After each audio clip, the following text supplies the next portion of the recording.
Assalamualaikum warahmatullahi wabarakatuh. Di video kali ini, saya Siti Nurani sebagai moderator yang akan memimpin jalannya diskusi dari kelompok kami, yaitu kelompok 5, yang akan membahas bagaimana cara pandang Islam terhadap zakat dan pajak. Adapun anggota kelompoknya, kita kenalkan satu persatu. Perkenalkan, nama saya Latifah Alawiyah, saya dari Prodi S1 Kebidanan tingkat 1. Perkenalkan, nama saya Haifah Filizkia Nurfojia, Prodi S1 Kebidanan tingkat 1, saya dari kelompok 5. Assalamualaikum warahmatullahi wabarakatuh. Perkenalkan, nama saya Cefibriani. Assalamualaikum warahmatullahi wabarakatuh. Perkenalkan, nama saya Dena Fitriani Atmalia, saya dari kelompok 5, Prodi S1 Kebidanan, Distikes Muhammadiyah Cirebon. Assalamualaikum warahmatullahi wabarakatuh. Perkenalkan, nama saya Cindy Fatika. Zakat menurut bahasa artinya membersihkan atau mensucikan. Sedangkan menurut istilah, zakat adalah harta yang wajib dikeluarkan bagi seorang muslim yang telah mencapai syarat yang ditetapkan. Zakat juga sebagai salah satu rukun Islam yang diwajibkan atas perintah Allah Subhanahu wa taala. Menurut Suemistro, pajak ialah beralih kekayaan dari pihak rakyat kepada kas negara untuk membiayai pengeluaran rutin dan surplusnya digunakan untuk publik asing yang merupakan sumber utama untuk membiayai publik. Menurut T. Adriani, pajak ialah iuran masyarakat kepada negara yang terutang oleh yang wajib membayarnya menurut peraturan-peraturan umum undang-undang dengan tidak mendapat presentasi kembali yang langsung dapat dituju, yang gunanya untuk membiayai pengeluaran umum yang berhubungan dengan tugas negara untuk menyelenggarakan pemerintah. Menurut Mardiasmo, pajak menurut iuran yang dibayar oleh rakyat kepada negara yang masuk dalam kas negara yang melaksanakan pada undang-undang serta melaksanakan dapat dipaksa tanpa adanya biaya balasan jasa. Iuran tersebut digunakan oleh negara untuk melakukan pembayaran atas kepentingan umum. Pendapatan negara menurut Islam. Pendapatan negara Mawarid ad-Daulah pada zaman pemerintah Rasulullah Muhammad SAW 610 sampai 632 Masehi dan Khulafaur-Rasyidin dikualifikasikan menjadi 3 kelompok besar, yaitu ghanimah, fai'ah, dan sodako atau zakat. Fai'ah dibagi lagi atas 3 macam, yaitu qoros, urshi, dan zisyah. Di sini saya akan menjelaskan tentang pajak menurut pengertian umum. Menurut Suemistro, pajak ialah peralihan kekayaan dari pihak rakyat kepada kas negara untuk membiayai pengeluaran rutin dan surplusnya, digunakan untuk public saving yang merupakan sumber utama untuk membiayai publik. Menurut Adriani, pajak ialah iuran masyarakat kepada negara yang terutang oleh yang wajib membayarnya menurut peraturan-peraturan umum atau undang-undang dengan tidak mendapatkan prestasi kembali yang langsung dapat ditunjuk, yang gunanya untuk membiayai pengeluaran umum yang berhubungan dengan tugas negara untuk menyelenggarakan pemerintahan. Menurut Mardiasmo, pajak merupakan iuran yang dibayarkan oleh rakyat kepada negara yang masuk dalam kas negara yang melaksanakan pada undang-undang serta pelaksanaannya dapat dipaksakan tanpa adanya balas jasa. Menurut Profesor Edwin R.A., pajak adalah kontribusi wajib dari orang tersebut kepada pemerintah untuk membayar biaya yang dikeluarkan untuk kepentingan umum dari semua tanpa merujuk pada manfaat kasus konferen. Menurut Undang-Undang Ketentuan Umum dan Tata Cara Perpajakan No. 16 Tahun 2009, Pasal 1 Ayat 1, pajak adalah kontribusi wajib pajak kepada negara yang terutang oleh pribadi atau badan yang bersifat memaksa berdasarkan undang-undang dengan tidak mendapatkan imbalan secara langsung dan digunakan untuk keperluan negara bagi sebesar-besarnya kemakmuran rakyat. Atas persetujuan ulama, karena negara menghadapi kondisi tertentu. Tidak ada dalil yang tegas baik dari Al-Quran atau hadis maupun ijma. Dalam kitab para fuqaha atau imam, mushaf, imam itu ada 4. Yang pertama ada Imam Abu Hanifah, yang kedua ada Imam Malik, yang ketiga ada Imam Syafi'i, yang keempat ada Imam Ahmad. Imam Ahmad juga tidak ditemukan pembahasan bab tentang pajak atau daribah. Pembahasan tentang pajak dalam buku itu hanya menyangkut haraj atau pajak tanah dan jizyah. Jizyah itu pajak kepala. Yang keduanya bukan diwajibkan atas kaum muslimin. Haraj dan jizyah tidak sama dengan daribah. Jikapun ada kaum muslimin yang membayar haraj karena membeli tanah harajiyah, maka khalifah tidak memasukkan ke dalam zakat, karena ada larangan dari Rasulullah SAW untuk menyebabkan zakat dan haraj sekaligus kaum muslimin. Sekian, terima kasih. Mohon maaf apabila ada kata-kata yang kurang berkenan. Assalamualaikum warahmatullahi wabarakatuh. Selanjutnya ada sebab-sebab munculnya pajak dalam Islam. Itu terjadi karena pada saat itu pasukan muslimin berhasil menaklukkan Irak.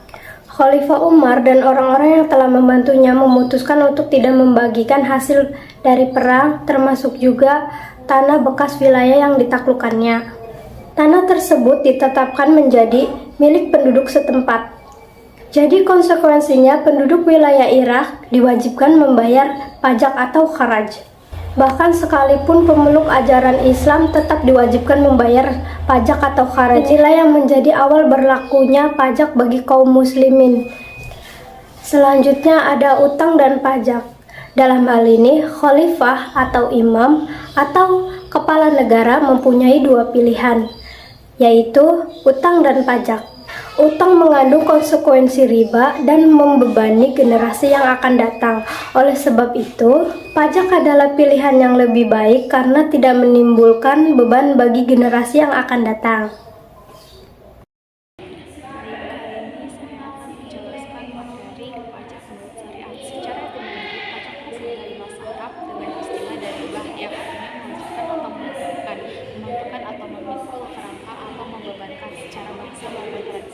Jadi dari harta yang dipungut secara wajib oleh negara selain jizyah dan kharaj. Sekalipun keduanya awal dikategorikan daribah, ada 3 ulama yang berpendapat tentang pajak, yaitu Ghazi Inayah, Abdul Qadim, Yusuf Karnawi. Saya akan menjelaskan tentang pendapat dari Yusuf Karnawi. Berpendapat adalah pajak adalah kewajiban yang ditetapkan terhadap wajib pajak yang harus disetorkan kepada negara sesuai dengan ketentuan tanpa mendapatkan presensi dari pemohon, dan hasilnya untuk membiayai pengeluaran umum yang dari pihak untuk merealisasikan sebagian tujuan ekonomi, sosial, politik, tujuan-tujuan yang akan dicapai oleh negara. Persamaan zakat dan pajak. Zakat dan pajak kedua-duanya adalah kewajiban harta, namun keduanya mempunyai falsafah khusus yang mempunyai perbedaan sifat, asas, sumber, sasaran, bagian, dan kadarnya. Prinsip, tujuan, dan jaminan persamaan antara pajak dan zakat adalah: satu adalah unsur paksaan dan kewajiban, yang kedua adalah pajak harus dilakukan kepada lembaga masyarakat, yang ketiga Di antara ketentuan pajak tidak ada imbalan tertentu bagi para wajib pajak menyerahkan pajak selaku anggota masyarakat. Keempat, jika pajak mempunyai tujuan kemasyarakatan ekonomi politik di samping keuangan, zakat mempunyai tujuan lebih luas, aspek-aspeknya disebutkan dalam pajak. Kemudian perbedaan antara zakat dan pajak. Perbedaan antara zakat dan pajak dilihat dari nama, etiket, hakikat tujuan, batas hisab dan kelestarian dan kelangsungan, pengeluaran, hubungan dengan penguasa, maksud dan tujuannya. Yang tadi, nama, etiket. Kata zakat menurut bahasa berarti suci, tunduk, berkah. Kemudian dapat dikeluarkan untuk fakir miskin dan orang miskin, sedangkan pajak diambil dari darabah atau negara, pajak tanah, upeti dan sebagainya, yaitu sebagai sesuatu yang dapat menjadi beban. Dengan demikian, biasanya orang memandang pajak sebagai paksaan dan beban. Dua, hakikat dan tujuan. Hakikat adalah merupakan ibadah yang diwajibkan Allah sebagai tanda rasa syukur kepada Allah yang mendekatkan dirinya kepada pajak. Merupakan kewajiban pembayaran semata-mata untuk hubungan dengan makna dan pendekatan diri. Untuk batas hisab dan ketentuannya, zakat adalah hak dan ditentukan oleh Allah dan pembuat syariat, sedangkan pajak bergantung pada penguasa sesuai dengan kebutuhan. Kemudian ada 4, kelestarian dan kelangsungan. Zakat adalah kewajiban yang bersifat tetap terus-menerus, sedangkan pajak tidak memiliki sifat tetap dan terus-menerus, baik dalam mengenai macam, presensi dan kadarnya. Kemudian yang kelima adalah pengeluaran. Zakat mempunyai sasaran khusus yang telah ditetapkan oleh Allah dalam Al-Quran dan Sunnah Rasul, sehingga sasaran itu terang dan jelas dan setiap mengetahui membagikan zakat itu sendiri. Dengan demikian, sasaran zakat adalah manusia dan keislaman. Adapun pajak untuk membayar pengeluaran untuk negara sesuai dengan peraturan negara. Yang keenam adalah dengan penguasa. Selalu berhubungan antara wajib pajak pemerintah berkuasa, karena pemerintahan mengadakan pungutan dan membuat ketentuan pajak, sehingga pemerintah berwenang untuk mengurangi besarnya jumlah pembayaran pajak dalam keadaan dan kasus tertentu. Sementara itu, pembayaran zakat berhubungan antara penzakat dengan Tuhannya. Tuhan Allah memberikan harta dan mewajibkan bayar hidup semata-mata mengikuti perintah dan mengharapkan hidup. Kemudian tujuan dan yang 7, maksud dan tujuan. Zakat memiliki tujuan spiritual normal yang tinggi. Pajak mempunyai tujuan leluhur tersirat yang terkandung di dalam, sedangkan pajak tidak memiliki tujuan leluhur seperti zakat, hanya mempunyai tujuan untuk menghasilkan biaya uang untuk mengisi kas negara. Terima kasih, itulah materi yang sudah saya sampaikan. Selanjutnya kembali ke moderator, silahkan.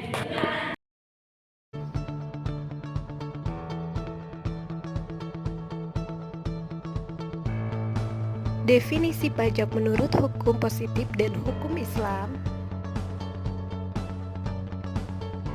Menurut Kamus Besar Bahasa Indonesia atau KBBI, pungutan wajib biasanya berupa uang yang harus dibayar oleh penduduk sebagai sumbangan wajib kepada negara atau pemerintah, sehubungan dengan pendapatan, pemilikan, harga beli barang, dan sebagainya. Berdasarkan Undang-Undang KUP Nomor 28 Tahun 2007, Pasal 1 Ayat 1. Kontribusi wajib kepada negara yang terutang oleh orang pribadi atau badan yang bersifat memaksa berdasarkan undang-undang dengan tidak mendapatkan imbalan secara langsung dan digunakan untuk keperluan negara bagi sebesar-besarnya kemakmuran rakyat.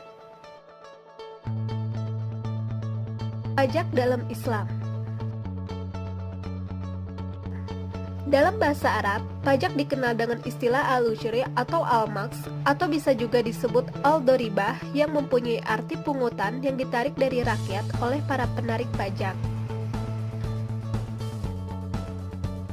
Hukum pajak menurut Islam. Sebagian kalangan umat muslim berpendapat bahwa pajak adalah haram hukumnya, yang disertai dengan dalil-dalil yang menguatkan alasan tersebut. Namun pihak-pihak yang menerima pajak juga memberikan dalil-dalil pembelaan mengenai halalnya pajak. Namun pada dasarnya, ulama sendiri berpendapat bahwa jenis pajak itu dibedakan menjadi pajak yang diambil secara adil dan memenuhi berbagai syaratnya, serta pajak yang diambil secara jolim dan melampaui batas.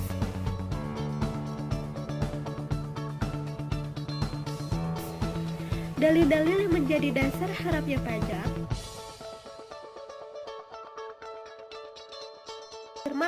dalam surat An-Nisa ayat 29, "Wahai orang-orang yang beriman, janganlah kamu saling memakan harta sesamamu dengan cara yang batil."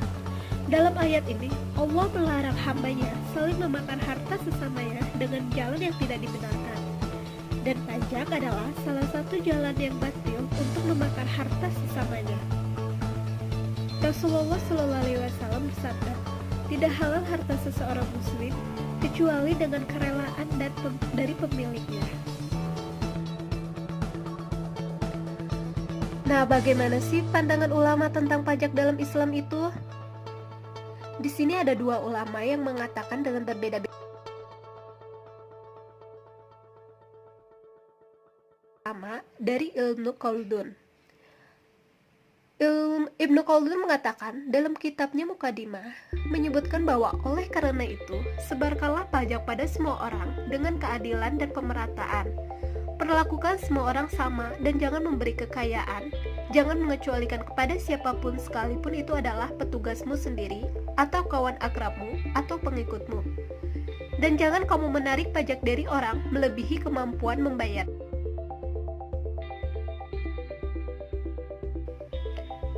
Kedua, menurut Abu Yusuf, dalam kitabnya Al-Kharaj menyebutkan bahwa semua khulafaur rasyidin, terutama Umar, Ali, dan Umar bin Abdul Aziz, dilaporkan telah menekankan bahwa pajak harus dikumpulkan dengan keadilan dan kemurahan, tidak diperbolehkan melebihi kemampuan rakyat untuk membayar, juga jangan sampai membuat mereka tidak mampu memenuhi kebutuhan pokok mereka sehari-hari. Abu Yusuf mendukung hak penguasa untuk meningkatkan atau menurunkan pajak menurut kemampuan rakyat yang terbebani. Ada karakteristik pajak atau daribah menurut syariat, yaitu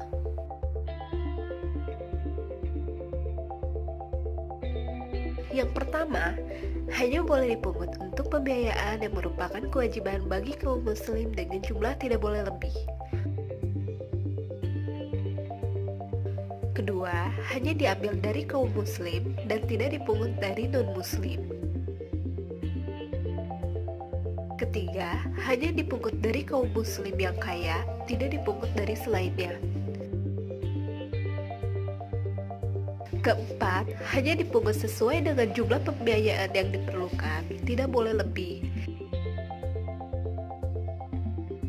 Kelima, bersifat temporer, tidak bersifat kontinu, hanya boleh dipungut ketika di Baitul Mal tidak ada harta atau kurang. Dan yang terakhir, dapat dihapus bila sudah tidak diperlukan.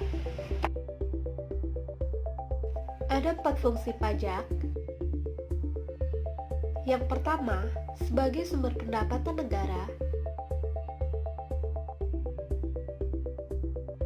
Kedua, sebagai alat distribusi ekonomi. Ketiga, sebagai alat pengukur ekonomi.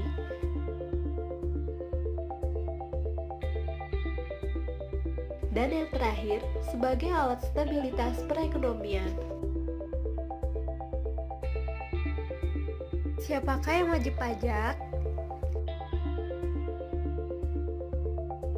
Yang digolongkan menjadi wajib pajak adalah orang pribadi atau badan, meliputi pembayaran pajak, pemotong pajak, dan pemungut pajak yang mempunyai hak dan kewajiban perpajakan sesuai dengan ketentuan peraturan perundang-undangan perpajakan.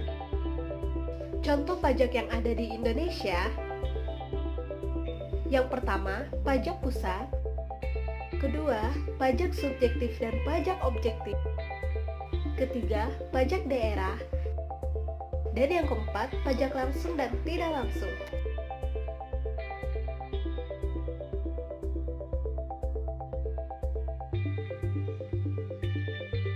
Nah, ini salah satu contoh pajak, yaitu pajak bumi dan bangunan.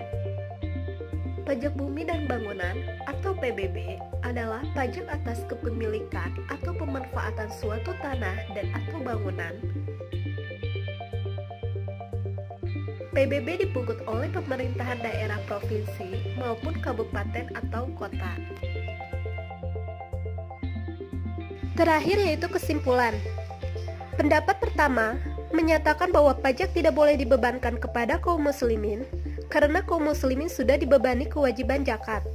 Berdasarkan firman Allah Subhanahu wa taala dalam surat An-Nisa ayat 29.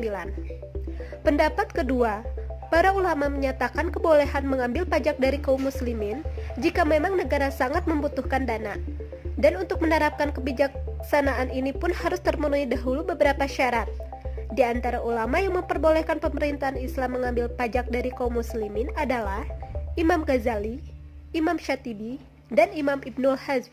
Dan ini sesuai dengan hadis yang diriwayatkan dari Fatimah binti Qais. Demikianlah presentasi yang singkat ini, semoga bermanfaat. Wassalamualaikum warahmatullahi wabarakatuh.